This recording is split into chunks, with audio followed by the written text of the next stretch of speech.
I think it was the environment of the club scene that I was really drawn to, like just kind of like staying out late, dancing for like hours on end, like it felt so joyous to me.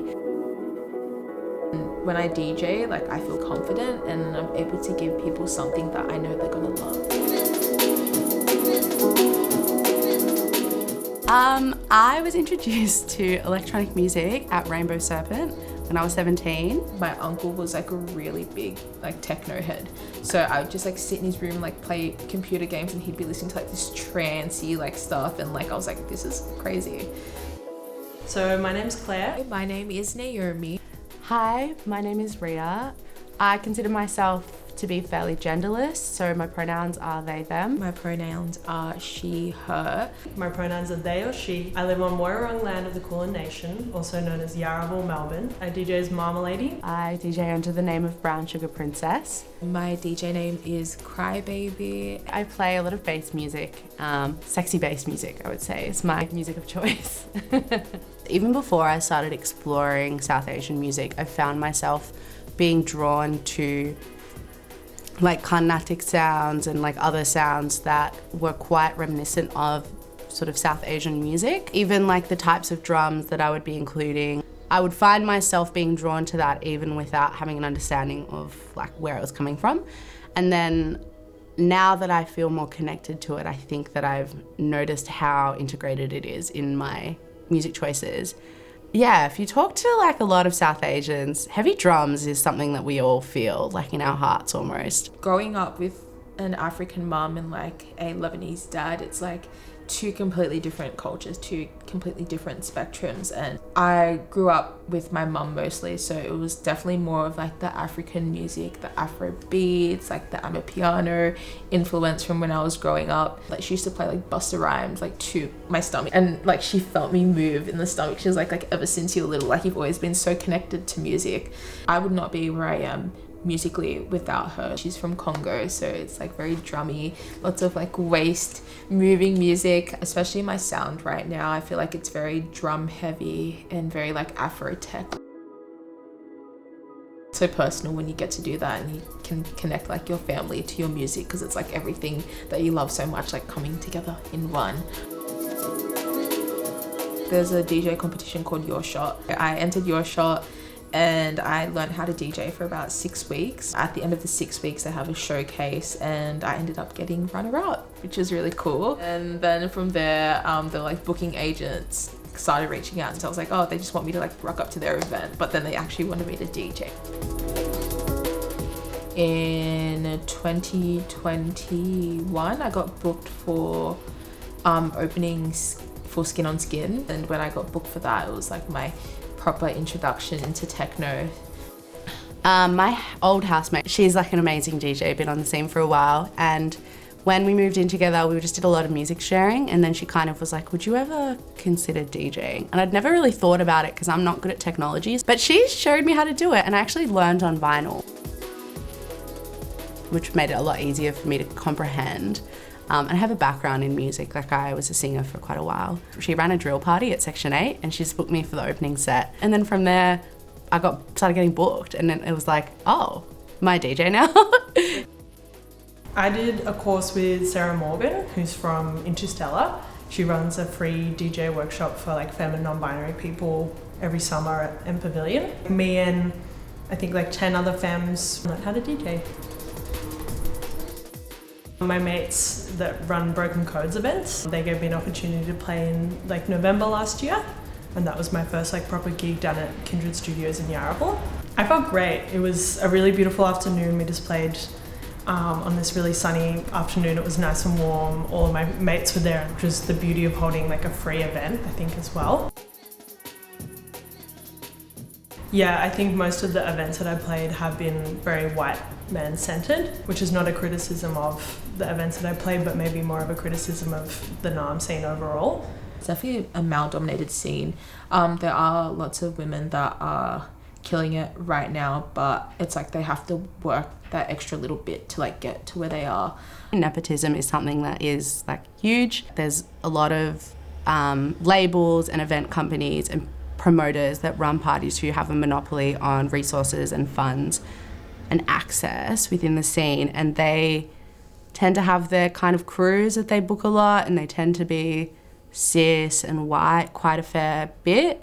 I see some DJs who have literally only ever played a house party, they've never played a professional set, and just because they know someone who works at Revs, like their first set might be massive. Their first set might be at a really big gig and they get paid more than I might get paid for like 3 gigs. The industry is all about networking, so I don't blame them. That's how everyone gets gigs to an extent. Like some people just don't have to work as hard as others, and it's really disappointing to see that paying off faster than it does for someone who might be working really, really hard.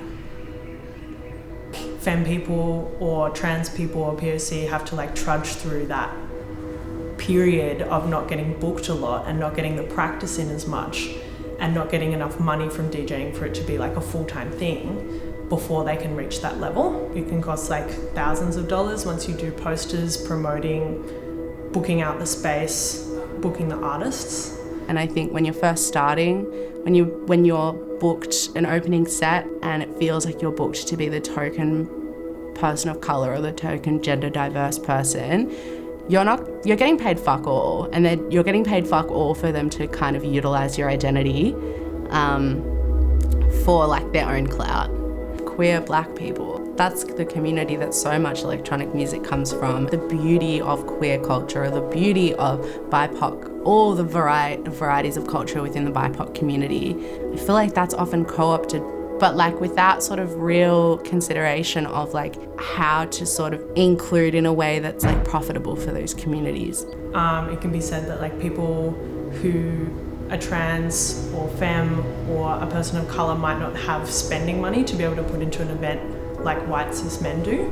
There's a lot of events, I think particularly South Side, I see this a lot. They're not like actually professional level DJs, but they're so happy to like run an event because they're using daddy's credit card. They start booking and they book all their friends that are also white cis male DJs, and then they get to the bottom of the lineup and they realise that they're missing a girl, or they're missing a person of colour, or they're missing a trans girl, maybe. And they go, oh shit, we've got to fill like a diversity quota actually, otherwise we're going to get cancelled. If you don't have those connections to other white cis men, it's harder to get booked as a person like that. As well as just like having to put in that extra work being a black person, for sure, because it's like you're getting booked on lineups, and obviously Australia is like a white dominated country. It's like, hey, do you have enough people of colour on this lineup? If you don't, why don't you have enough people of colour on the lineup? Like you may get the opportunity, but it might not feel very good, I think is like a barrier that I've experienced. It was me getting booked for a lineup and there was no people of colour. I was the only person of colour. You have to work hard, but at the same time, people love to use black women as like a trophy. It's like someone said to me, oh, you're like skin on skin. And I'm like, what do you mean by that? Like, are you saying it because of my music, or are you saying it because like I'm black, you know? Yeah, I am crybaby, literally. Those artists that are marginalised, you end up feeling more welcome at events that are run specifically for you. So our friends Angel and Leanne, they ran an event called Love Always. They play as solar mates together. Angel plays as UFO. They booked Malaysia, they booked Brown Sugar Princess. I thought Love Always was just gorgeous, and when they both first approached me, I just thought it was like such a beautiful, like lovely intentional event that they were trying to curate. It was a massive success. It was fully booked out. Like it just felt really safe, really special, really loving. Love Always. Sort of stunning. But it's kind of sad that like for those artists to get the spotlight that they deserve, they kind of have to have their own event separately. Like Malaysia is one of the biggest artists in Naarm. They run Duddy Worldwide, which is like internationally famous events with their partner Sifrim. They're so big, they're such a big DJ, like their success is amazing, and that's part of why Duddy Worldwide was created, so that those people would have the spotlight that they deserve. And they bring over international artists such as like Pink Panthers or Neo Archives. Through the work of parties such as Duddy, like Signal, Love Always, like Solo Mates, obviously. Miscellaneous starting and just like being like a kind of venue that really cares about that sort of space. Artists who are really vocal about places and promoters that have treated them poorly, and who hold people accountable. Like those conversations and not being afraid of those conversations, I think is like something that is done really well in our community here. My experience of barriers in the scene has been like nowhere near what other people would have experienced, like even 5 years ago. Like I think because of all of this change and all of this movement and all of this conversation around it, I've felt more valued in my identity and my culture as an artist in the scene. This one is so nice. I think something that needs to change is not just booking people to fill a diversity quota. We need to book people based on talent. It's so easily noticeable when you're booking someone for like what they look like and what they identify as rather than like their sound. We need black women DJing. We need black men DJing as well. Put more femmes, more POC people, more trans people on your lineups because they are as good as anyone else. The fact that there are so many more spaces that I can feel safe is like sort of a real testament to how far we've come and how much work has been put in, because it's actually quite tiring as well. When you're doing it under capitalism with like fuck all pay, it can be really hard. Like this is to all the punters, when you're at a BIPOC party and you're white, stay at the back. Like don't take up that space from the BIPOC community. That's something that's happening, but like even now I am often feeling like this lack of kind of understanding of people's place and people's power and people's privilege in these spaces. The space is like really being carved out. But I think seeing it and seeing the people who put in the work to make that happen is really powerful.